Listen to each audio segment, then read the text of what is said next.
As you know, the Feast of the Precious Blood disappeared during the change of feasts in 1969, but actually it's come back. It can still be offered as a feast on this day, I believe, in the new calendar. Again, quite a few things did come back, I suppose by instinct, what we call sensus fidelium, the sense of the faithful. But also remembering on this day, in this diocese, our local martyr. As you know, there's a perpetual miracle there in that church, because the skull is not just a skull that would be there after all these years, but it seems to have been miraculously preserved in such a way that we're able to see the dignified pain of that martyr, who was actually the head of the whole church and therefore the Irish people, as late as 1681. You know how things got tense at that stage. One would have thought that it would have been more civilized, but it was also something linked with what was going on in this area, actually, of the Battle of the Boyne. As you know, King James II was trying to hang on to his throne, but was failing. His only hope was through a back door, Ireland. So not long after the martyrdom of this last of the great army of Tyburn, the battle took place near here, which decided, unfortunately, against the throne being given back to the Catholic Church. But this all, therefore, is the backdrop to what was actually going on. They were afraid of high treason. It wasn't just a question of faith, but of politics as well. And it's as traitors that these were dying, actually, therefore the maximum being hanged, drawn and quartered. Although people knew perfectly well that that was not the real issue at all. England could have gone the other way. Do you know that St. Edward the Confessor, whose body is actually still there in Westminster Abbey, Pope Benedict went to venerate it when he was over, he had a prophecy about England. He was the Holy King of England, as you know, and he had gifts. And he did hand on this prophecy about England, that it was going to be horribly dark, that something awful was going to happen with regard to the faith in England, but that eventually it was going to come back. Now, we're not quite sure what that means. It would be in some way, again, glorious. When and how, we're not quite sure. But remember that England was Mary's dowry. That's what you give to a bride when she's marrying traditionally, or actually to a nun when she's going into an enclosed convent. And therefore it was dear to Mary's heart. Leo XIII was interested in England in a special way, and he also uttered prophetic words when Walsingham returns to England. England would return to Walsingham, that is to say that the faith would return, because he saw that this was a key part of the heritage, Walsingham. Actually, Henry VIII himself had a devotion to it, but he was responsible, of course, for the desecration of it eventually. It's interesting that the only shrine in England without any kind of break in history is that in Wales, St. Winifred's Well, because they just couldn't stop it. You know why? It's basically anyone who's in trouble who wants healing will take anything that's there. And because they knew this worked, they went there, even Protestants. And if you look carefully, you can see the graffiti on the pillars there, right through the penal years. They're actually getting healed, even Protestants, but not ascribing it directly to the saint. They're just saying to one another, oh, what wonderful water. And still it goes on. Miracles are still happening there, big time. In fact, only yesterday I had here a miracle. It was a young mother of the travelling community who was sterile, and she was waiting and praying and waiting and praying for a child, and nothing happening. So 11 years later, down the line, and for them it's very important, fertility, as you know, she decided to go over to St. Winifred's Well. She came back and conceived immediately, and the child was here yesterday, and her sister. So that's what happens when saints are listening, and they are listening. And I was looking actually at the bubbling, because the well is not just stagnant, it's bubbling. It's still coming up since the 6th century without a break. It's quite interesting. And the water is freezing cold, and one goes in 3 times, and things happen.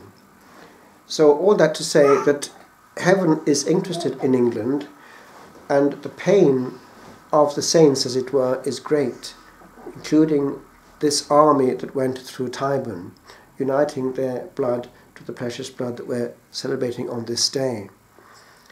Do you know that there was a whole underground network, Jesuits in particular? It was very well organized, and they were very good at hiding themselves. And when they got into these places, they knew exactly what was ahead of them, and how catching a Jesuit was something very interesting. Eventually they caught the one who made the hidey holes, and he was such an interesting catch that they tortured him to try and get information, and he was actually, against their wishes, tortured to death. In other words, he died. And they tried to hide out what actually happened, but we know exactly what happened. He was just mangled to death under torture, because he was such a prize. He knew where the hidey holes were, who the priests were. And you know also that they were so well made, these hidey holes, that probably they will never ever be discovered, some of them. They just can't see them. And they're still there in the big old houses. Now, with regard to England, it's actually something that is fairly obvious, because what's happening there is that Satan wanted to withdraw the life of grace. It's exactly what he's doing all over the planet. It's actually what he's doing now, also through what is happening politically in Europe, because if one takes away the possibility of proclaiming and practicing one's faith publicly, basically what is happening is that it's favouring something else. And when that something else is greatly favoured, then one asks, what force is at work? In other words, it's not just indifferent, the question of a massive amount of people coming from a culture which is actually basically anti-Christian coming in and having their rights, and also being allowed to grow very quickly. That's actually down the line something very weird. Because if one looks at the history of Europe, it was claimed very early on by the grace of Christ. And you know exactly how to destroy that, and that's what they're doing. But with regard to what's happening in Ireland itself, it's slightly more subtle. That same satanic force also is trying to damage souls by making it not fashionable to be a practicing Catholic. It's using the means that are out there to make that the case, poking fun at, officially, by the great platform which they have. I think you know what I mean. So this has its effect. People do not even think about the priesthood. It's just made fun of. If one is a priest, one is thought now to be something else. Again, a great victory for you-know-who. Whereas in fact, when one thinks of these martyrs, they knew exactly what the priesthood was. They knew exactly what the holy sacrifice of the Mass is. And they would be horrified if they saw the way that it was handled on a parish level now. Do you know that I was just only yesterday talking, or the day before, to Don Mark at Silverstream, and we both agreed that Ireland probably is the country that has suffered most from liturgical desecration. In other words, that there's been a very, very, very slow progress in renewal. It's basically been going towards minimalism. So that also has a knock-on effect of not being interesting. So people switch off for several motives. And when one gets to a situation of a Sunday celebration going on for less than half an hour and being acceptable, that actually is quite frightening. So one sees, comparing that with what is out there in other countries, I think you know the kind of situation that you're coming from, some of you, it's very different. A great care is given in some places to the celebration on a Sunday, with much singing. We have been shortchanged. And of course, it's the same satanic force that is at work. He knows exactly what works. It works. And he works through erosion. Not noisily, but bit by bit, chipping away. I just want to conclude. With regard to the precious blood itself, it's something which hit me when in the Holy Land. Do you know that all the pilgrims right back in history that went there have noticed it? And it's still there, and they wanted to make it visible. So they've used modern means to make it visible. Two things. If one goes up to the point where the Lord died, it's on the top, therefore, of the rock of Calvary. There is a slight bit which one is able to kiss. It's actually under the altars belonging to the Greeks there. There's one altar belonging to the Greeks, there's one to the Latins on the right. There, that one, they've slightly left it open so as to be right on top of the point. But then if one goes down further to ground level, then one sees a very dramatic scene. It's protected by glass and there's a light illumining it, and what it is this. One sees where the earth quaked, rocked and split in two. It's actually scriptural, it's there. And then one sees also the precious blood, because it fell and it's left its trace on that rock, and the light is there deliberately so what, without damaging it by kissing it, because it would be damaging over, I suppose, over all the pilgrims coming in, one can definitely see what the pilgrims saw in all the ages gone by, the precious blood that redeemed us. And actually there's perhaps a tiny bit of it here in the tabernacle, or rather on top of the tabernacle now, because I have this small relic from Rome, which is a part of the true cross. We know that. And we know that the demon knows its power, because when it came to a bishop there in Rome about to make an exorcism and threatening the demon who wouldn't go away with the relic of the true cross, he screamed in Italian, "Non quella lì ha il suo sangue sopra." Not that one. It has his blood on it. O gentle maid, what virgin of a day that marked all days to come, thou too didst know the treading of a way, found hard at times by some. Thou too didst know well what 'tis to burn, but couldst not be aglow by halves, by quarters, that could this flame turn on more than one, or show what 'twas to love ere love thou hadst become. Love hadst become. Love hadst become.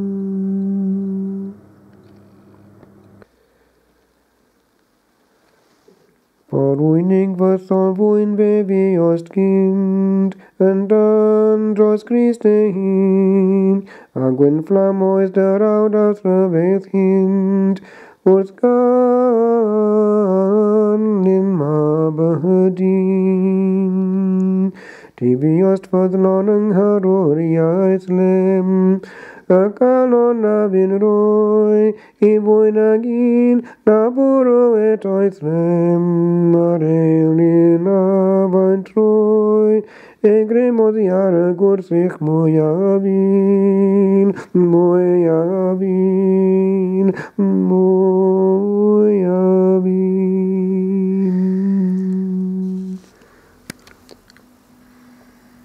Child of a land, the chaste father of a throne, dost thou this night recall to whom belong these parts of us, that once to heaven were wed.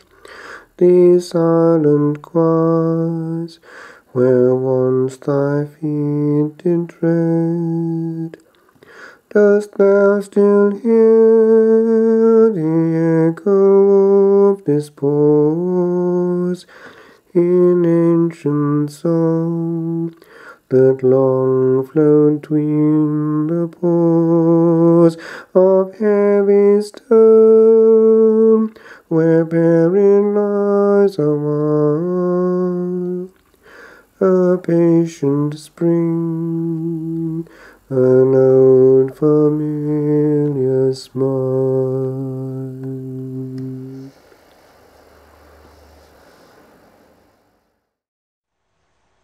Oba binti rata dinta dani, agobi norvanas gobiani, a glowing grimid andon by the rose, aurendius tege canary by the rose, mein am weine bedrotle behoin, a gras legind, a deliaist wide roin, a glowing hen on amnaira berthe, rione